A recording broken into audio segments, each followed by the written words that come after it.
சோம்பு, ஜீரகம்,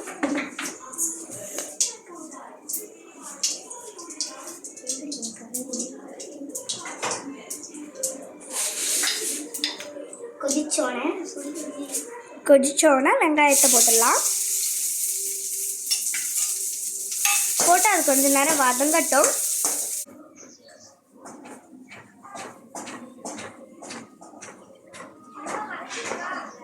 வதங்கிட்டு ப்ரௌன் ஆகணும். அடுத்து முட்டைக்கோஸ் போடணும்.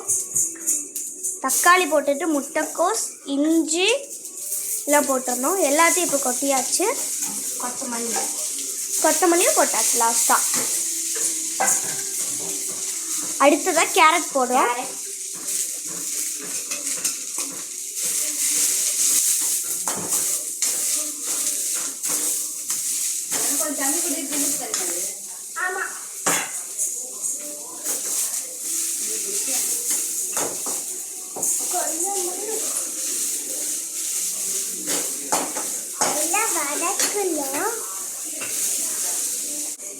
அடுத்ததாக பிரெட் சாஸ் எல்லாமே வதங்கினோன்னா கொஞ்சோண்டு சாஸ் ஊற்றிக்கணும்.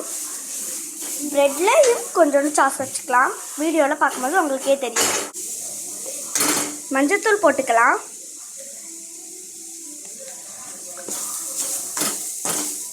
லைட்டாக மஞ்சத்தூள் போடணும்.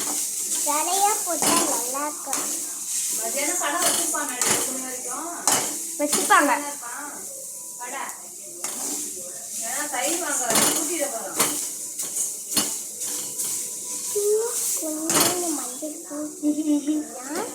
மஞ்சத்தூள் போதும். அடுத்து ஆச்சி மிளகாத்தூள் போட்டுக்கலாம். கொஞ்சமா லைட்டா போட்டுக்கணும்.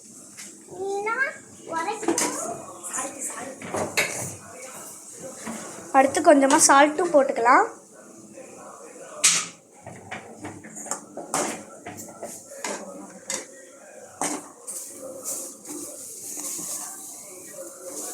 இப்போ சாஸ் ஊற்றிடலாம்.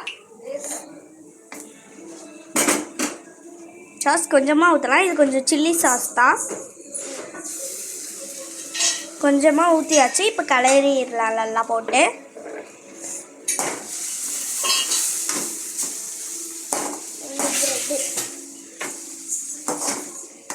அடுப்பை ஆஃப் பண்ணிடலாம். பார்ட் 2ல பார்க்கலாம்.